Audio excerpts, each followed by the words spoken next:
今回は、なぜ殿堂入りしたのか理解不能だったカードを紹介します。デッキに1枚しか入れることができない殿堂入りカード。当然強力なものばかりが指定されるわけですが、中には、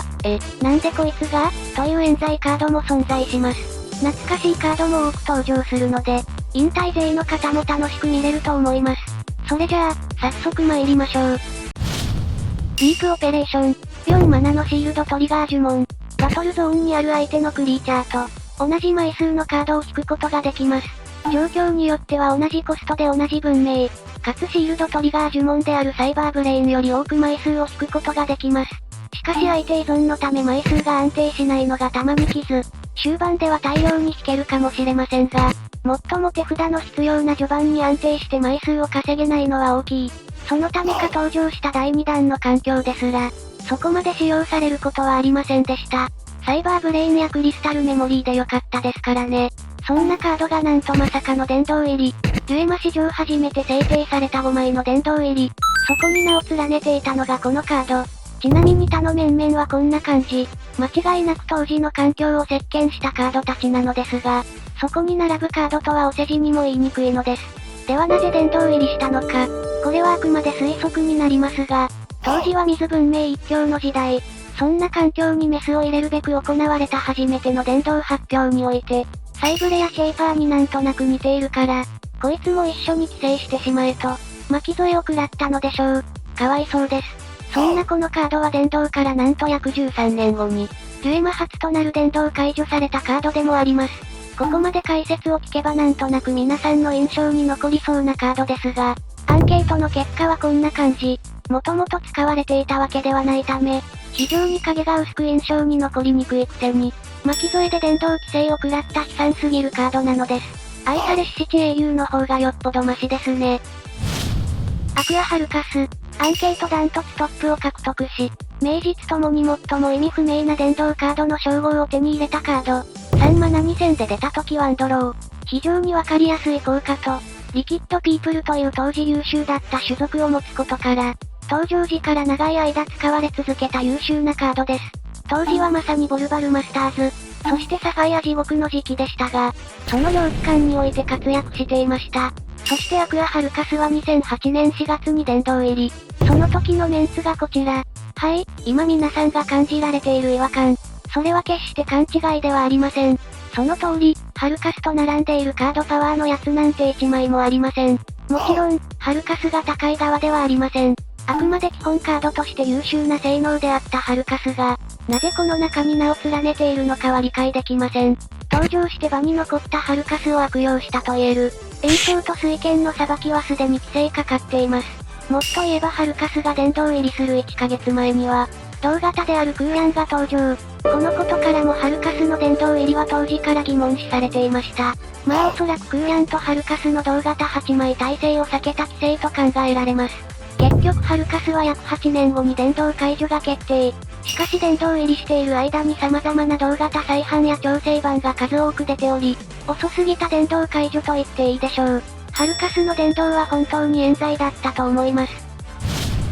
恐竜バジュラ、7マナ1万、3000のトリプルブレイカー。攻撃時、相手のマナから2枚まで破壊する進化ドラゴン。超強力なマナ破壊効果を持つため、相手の弱点の術を奪う凶悪なフィニッシャー。1回の攻撃でも2マナ破壊、2回攻撃させたら4マナ破壊ということで、バジュラに2回殴られたら投了もやむなしと言えるほど、当時のマナ破壊はとても凶悪なものでした。ただ、それは噛み合った場合の話。登場時は進化元に恵まれず、また、今のように最速バジュラ降臨みたいなクソみたいな真似ができないため、順当にマナを貯めて召喚していましたが、その頃には相手も7マナ、デモハンやナチュラルトラップなど、2マナ破壊しても返しのターンで処理されることが多く、シールドトリガーであっけなく退場なんてことも少なくないし、そもそも当時バジュラ4等なんてありませんでしたから、当時の殿堂入りに納得する声は意外と多くありませんでした。ただ今考えるとバジュラ殿堂入りは正解ですね。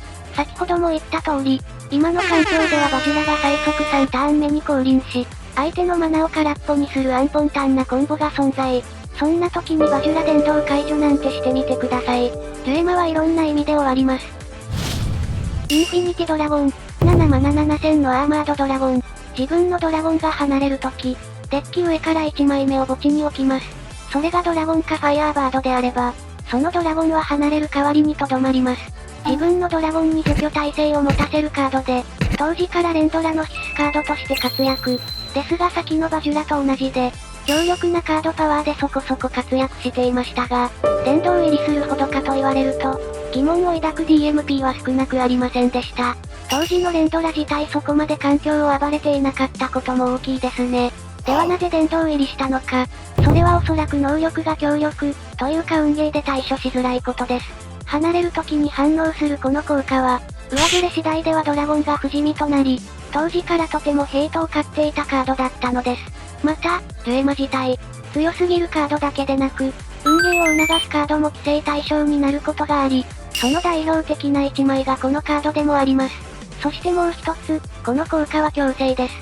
例えばインフィニティドラゴンがいる状態で、自分のドラゴンのパワーがゼロにされた場合、デュエマではパワーゼロのクリーチャーは破壊されるルールなので破壊。そのためインフィニティの効果が発動するのですが、この効果で一時的に破壊を免れても、パワーゼロで破壊という根本的解決にはなっていません。そのためこの破壊、ダメです、破壊、ダメですが自分のデッキがなくなるまで一生続くため、結果敗北となってしまいます。そんなあっけない敗北も考慮した殿堂入りだと言われていますね。びっくりイリュージョン、3マナのシールドトリガー呪文で、種族を一つ宣言すると、ターン終了時まで自分の全てのクリーチャーに、その種族を追加します。名前の通り進化元の調達を基本とした呪文ですが、実際はダイナモやドラグハリケーンエナジーなど、様々なコンボに使われたカードでした。しかしファンデッキ止まりであり、殿堂入りするほど強力なカードだったかと言われると、そんなことはありません。そんなびっくりイリュージョンは2012年に突如殿堂入りが決定。多くの DMP がこの規制にびっくりしました。なぜ殿堂入りしたのか？それはおそらく後に登場したアタックチャンス呪文が原因でしょう。アタックチャンス呪文とは、指定されている種族の攻撃時に、手札からタダで唱えることができる呪文のことです。引退勢の方はすでにヤバくねと感じているでしょうが、まあやべえですよ。この能力とびっくりイリュージョンの相性の良さが、強力なシナジーを生むとされて殿堂入り。実際、アタックチャンス呪文はヤバいのがどんどん登場したため、この殿堂入りは正解だったでしょう。ちなみにこのカードが殿堂入りして以降、予想もつかないカードの殿堂入りをびっくり枠と表現するようになりました。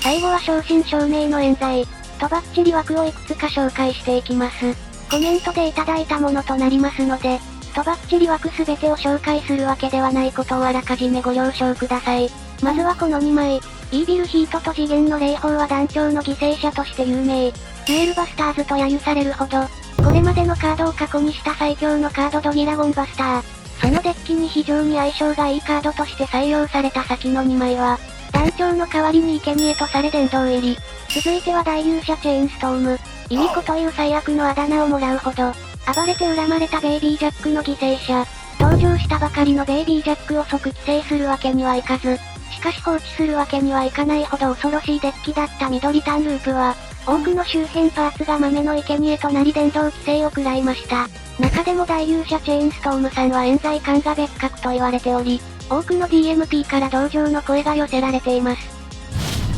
以上、なぜ殿堂入りしたのか理解不能だったカードたちでした。いかがだったでしょうか？もちろん他にも疑問視される殿堂カードはあると思いますが、ひとまず有名どころはあらかた紹介できたと思います。もし皆さんの思う殿堂カードありましたら、コメントから教えてください。ここまでご視聴いただきありがとうございました。よかったらチャンネル登録や高評価で応援よろしくお願いします。